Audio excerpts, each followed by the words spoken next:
Good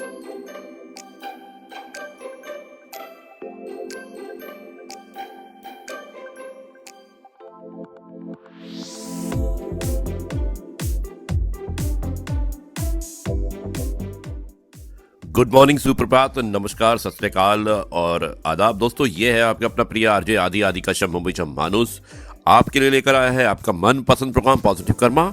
episode number है 234। आज दिन है सोमवार और दिनांक है 28 दिसंबर। शुरुआत करता हूं मैं इस कार्यक्रम पॉजिटिव कर्मा की। उम्र की डोर से फिर एक मोती झड़ रहा है। उम्र की डोर से फिर एक मोती झड़ रहा है। तारीखों के जीने से दिसंबर फिर उतर रहा है। कुछ चेहरे घटे, चंद यादें जुड़ी गए वक्त में। कुछ चेहरे घटे, चंद यादें जुड़ी गए वक्त में। उम्र का पंछी नित दूर और दूर निकल रहा है। गुनगुनी धूप और ठिठुरी रातें जाड़ों की, गुनगुनी धूप और ठिठुरी रातें जाड़ों की गुजरे लम्हों पर झीना झीना सा एक पर्दा गिर रहा है। जायका लिया नहीं, जायका लिया नहीं और फिसल गई जिंदगी। वक्त है कि सब कुछ समेटे बादल बन उड़ रहा है। फिर एक दिसंबर गुजर रहा है। अंत में दोस्तों, बूढ़ा दिसंबर जवां जनवरी के कदमों में बिछ रहा है। बूढ़ा दिसंबर जवां जनवरी के कदमों में बिछ रहा है। लो 21वीं सदी को 21वां साल लग रहा है।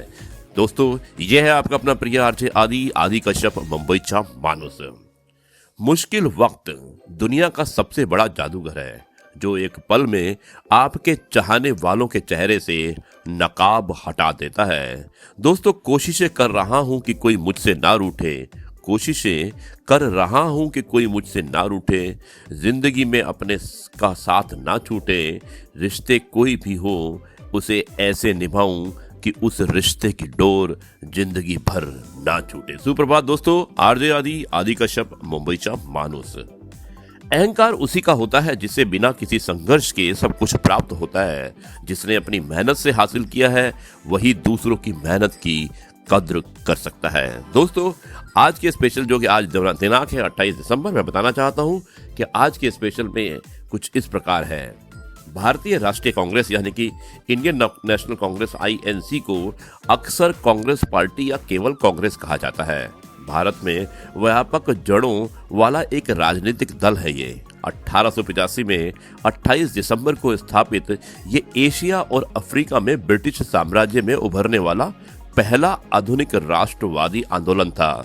19वीं शताब्दी के अंत में और विशेष रूप से 1920 के बाद महात्मा गांधी के नेतृत्व में कांग्रेस भारतीय स्वतंत्रता आंदोलन के प्रमुख नेता बन गए।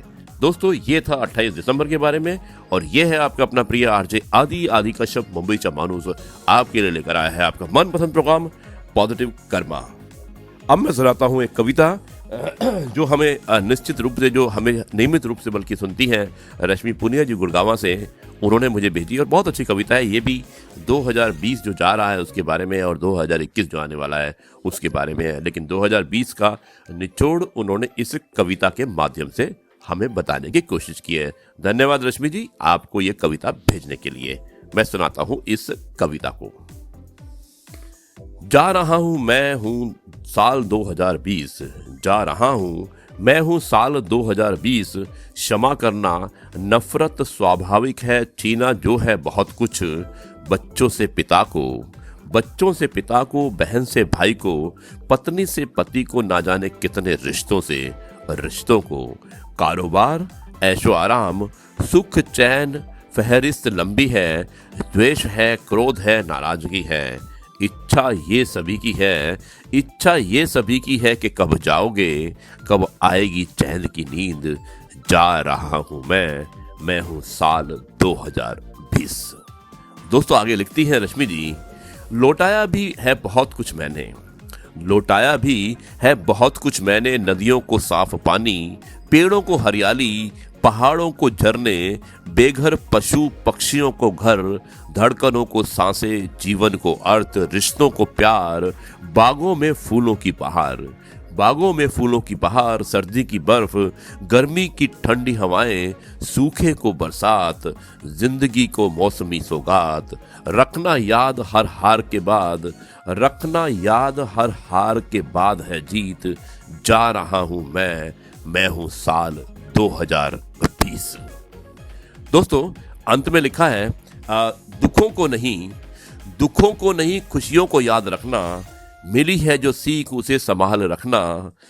दुखों को नहीं खुशियों को याद रखना, मिली है जो सीख उसे संभाल रखना। प्रकृति से अब और मत खेलना, संसार सबका है याद रखना। ज्यादा नहीं थोड़े की है जरूरत, ज्यादा नहीं थोड़े की है जरूरत। लालच भरी जिंदगी की बदलती है सूरत। खुशियों से भरा साल 2021 है नजदीक, जा रहा हूं मैं हूं साल 2020। दोस्तों, बहुत अच्छी कविता थी और मुझे उम्मीद है कि ये कविता आपको पसंद आई होगी। धन्यवाद रश्मि जी आपको इस कविता को भेजने के लिए। यह है आपका अपना प्रिय आरजे आदि कश्यप मुंबई से मानुस और आपके लिए लेकर आया है आपका मनपसंद program positive karma, episode number 234, 28 दिसंबर सोमवार का दिन और स्थान है नई दिल्ली। पॉजिटिव कर्मा। दोस्तों, जाइएगा मत, मैं मिलता हूँ एक छोटे से ब्रेक के बाद में और उसके बाद सुनाऊंगा एक बहुत ही अच्छी सी कहानी। मुझे उम्मीद है कि ये कहानी भी आपको अब पसंद आएगी।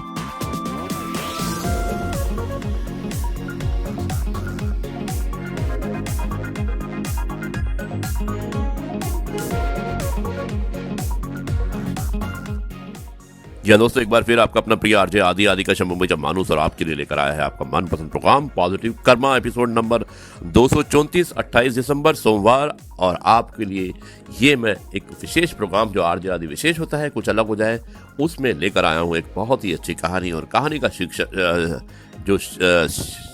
का जो टाइटल है वो है शिक्षक का पेशा बहुत पवित्र तथा ईमानदारी वाला होता है। ये एक टीचर के बारे में है और मुझे उम्मीद है कि ये कहानी भी आपको अब पसंद आएगी। दोस्तों, आज का प्रेरक प्रसंग उन सभी शिक्षकों को समर्पित है जो अपना सब कुछ त्याग कर देश के भविष्य को संवारने में लगे हैं।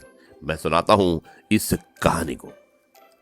एक बार बाल गंगाधर तिलक अपने कुछ मित्रों के साथ बातें कर रहे थे। उन दिनों उन्होंने वकालत पास की थी।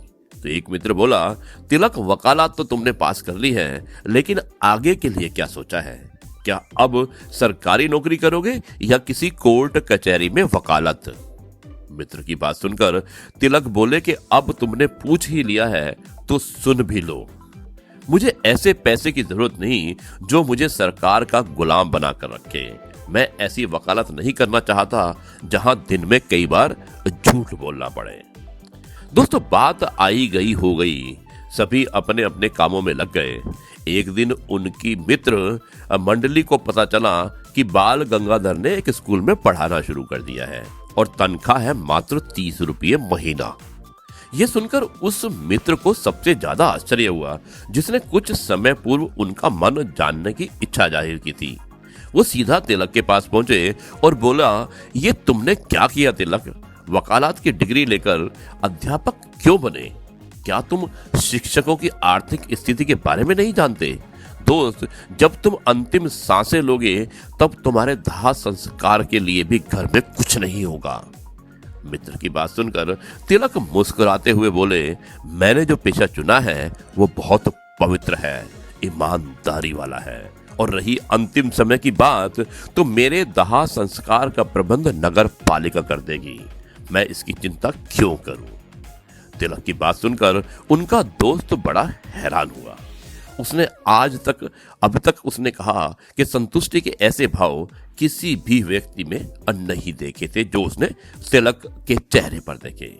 वो मन ही मन तिलक के प्रति श्रद्धा से अभिभूत हो गया।